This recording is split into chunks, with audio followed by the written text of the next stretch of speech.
নববর্ষের অনেক অনেক শুভেচ্ছা আমার এই চ্যানেলের সব বন্ধুদের। আর আজকের রেসিপি আপনাদের সাথে শেয়ার করছি হচ্ছে মাটন কষা। তো আমি এখানে নিয়ে নিয়েছি 700 গ্রাম মতন মাটন। আর এর মধ্যে আমি প্রথমে দিয়ে নেব নুন,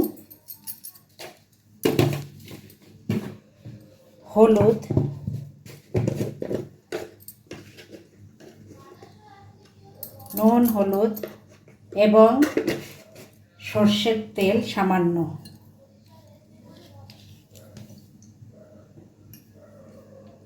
সামান্যই সর্ষের তেল দিয়ে আমি এই মাংসটা ভালো করে মেখে নেব।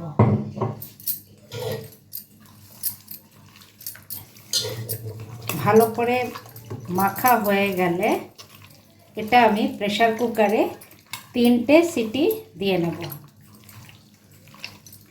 একটু অন্য পদ্ধতিতে করছি, মাটন আমি অনেক রকমভাবেই বানাই, এই পদ্ধতিটা আপনাদের সাথে আজকে আমি শেয়ার করে নিচ্ছি।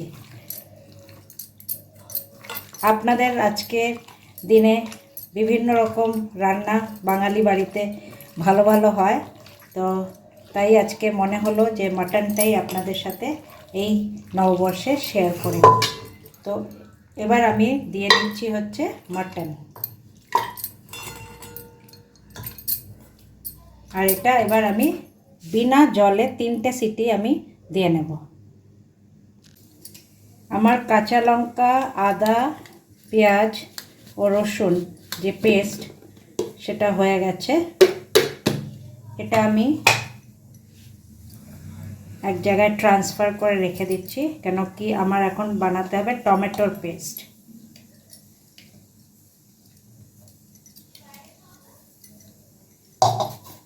এবার আমি 2টো ছোট টমেটো পেস্ট করে নেব।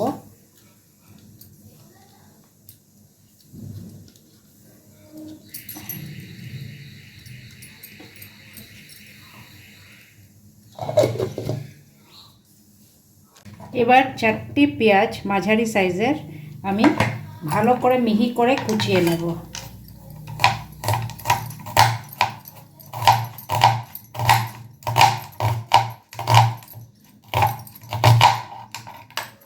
এইভাবে কুচিয়ে নেব।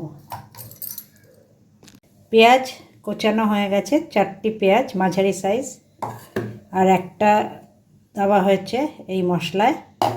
এবার মাংসে আলু না দিলে তো হয় না, তাই আলু এই ছুলে রেখেছি। এবার এটা 2 ভাগ করে কেটে নেব।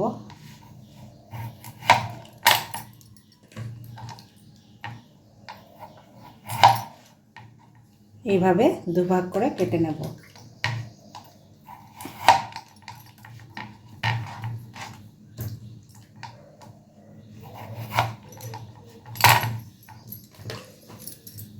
আলু কাটা হয়ে গেছে। এই 3 সিটি দিয়ে নিয়েছিলাম মাংস এরম সেদ্ধ হয়ে গেছে। এবার কড়াইয়ে তেল গরম করে প্রথমে আলুটা ভেজে নেব।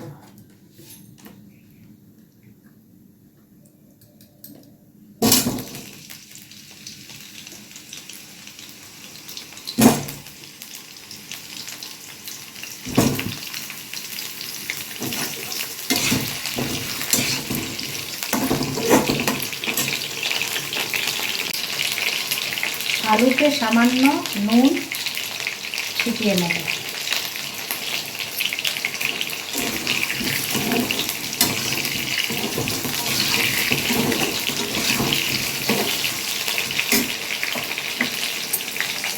আলু ভাজা হয়ে গেছে, আমি এবার আলুটা উঠিয়ে রাখবো।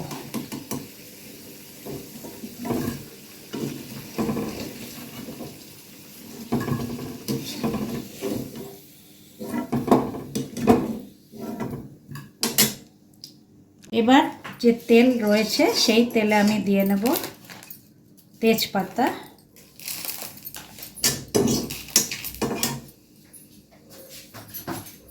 গরম মশলা,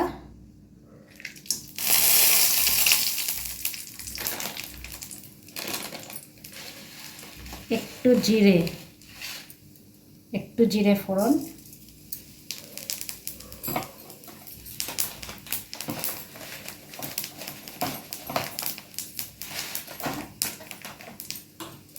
আর দিয়ে নিচ্ছি কিছুটা চিনি। এইটার টিপস যে যখন আমি পেঁয়াজটা দেব, পেঁয়াজটা ভাজা ভাজা করা যখন হবে তখন পেঁয়াজের কালারটা খুব সুন্দর রং ধরবে যদি আমি একটু এর মধ্যে ক্যারামেলাইজড এই চিনিটা দিয়ে নিই। এরপরে আমি দিয়ে নেব এর মধ্যে পেঁয়াজ।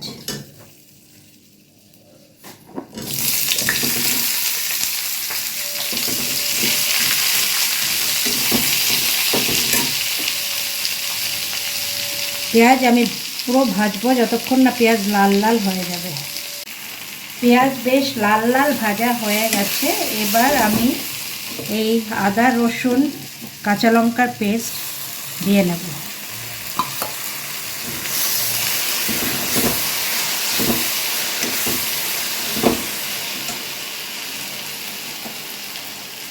এবার গুঁড়ো মশলা নিয়ে নিয়েছি, জিরে গুঁড়ো, ধনে গুঁড়ো, হলুদ আর লাল লঙ্কার গুঁড়ো নিয়ে আমি এবার এটা একটা মিক্সচার করে সামান্য জল দেব।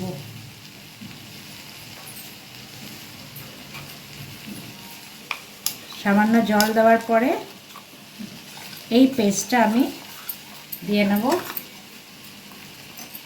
এখানে।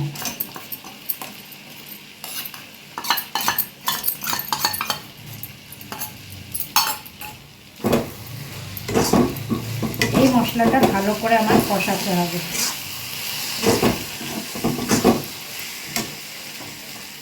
এবার দিয়ে নিচ্ছি এই টমেটো পেস্ট।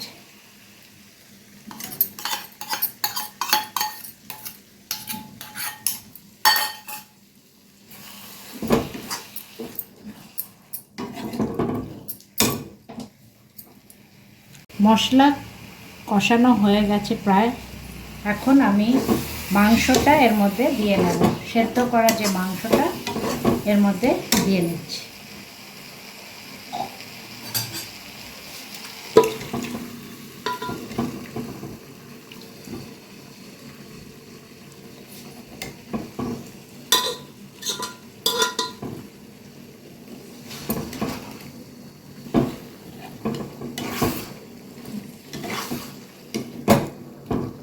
আর এর সাথে দিয়ে নেব ভাজা আলু।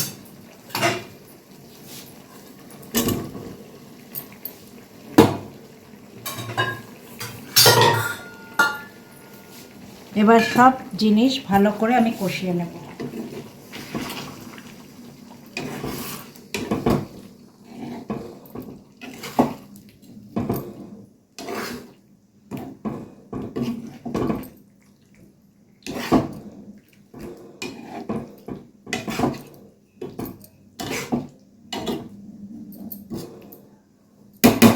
একটু ঢাকা দিয়ে নেব।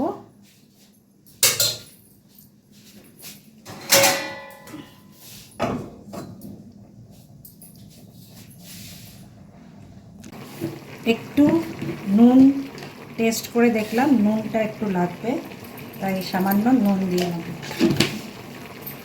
ভালো করে কষাতে হবে মাংসটা। যত ভালো কষাবেন তত এর রঙও আসবে, স্বাদও বাড়বে।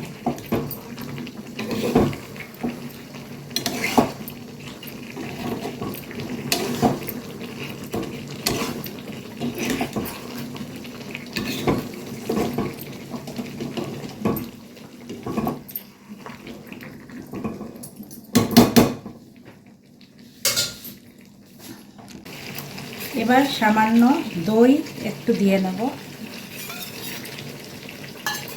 একটু ফেটিয়ে নিয়েছি দইটা, ক্রিমি ভাব আনার জন্য একটু দই দিয়ে নেব।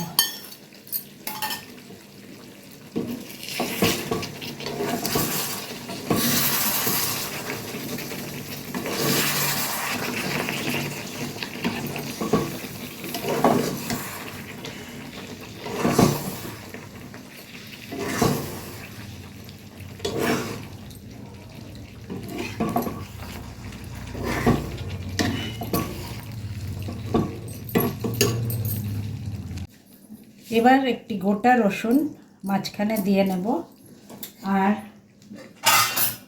এবার ঢাকা দিয়ে কিছুক্ষণ এটা রান্না করব। যেহেতু কড়াইতে আমার জায়গা কম হচ্ছিল, নাড়াবার জন্য অসুবিধা হচ্ছিল, আমি পুরোটা এবার ট্রান্সফার করে দিচ্ছি এই প্রেসার কুকারে। আর এখানে ভালো করে আমি কষিয়ে নেব।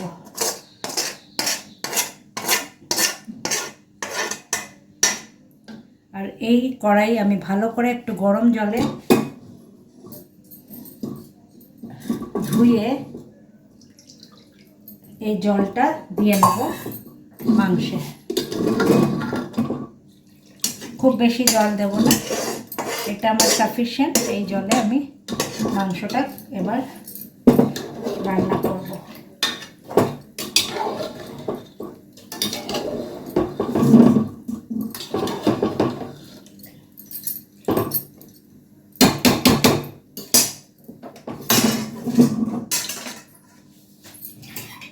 একটু ঢাকা দিয়ে দিয়ে রান্না করব। এবার আমি এই মাংসের মধ্যে আরও সেদ্ধ যাতে সুসিদ্ধ হয়ে যায় এবং একটা ভালো সুগন্ধ হয়, তো আর একটা টিপস দিচ্ছি হচ্ছে এই জয়ফল আমি কিছুটা ঘষে এই মাংসে দিয়ে নেব, যাতে যেরকম সুগন্ধ হয়।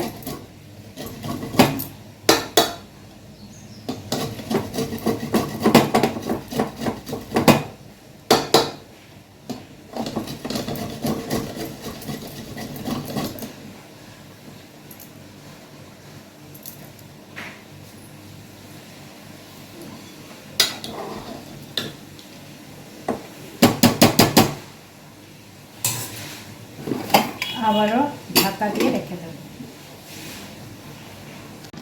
এই কষা মাংস আমার তৈরি হয়ে গেছে, পরিবেশনের জন্য এবার রেডি। এবার এই মাংস পরিবেশন করছি।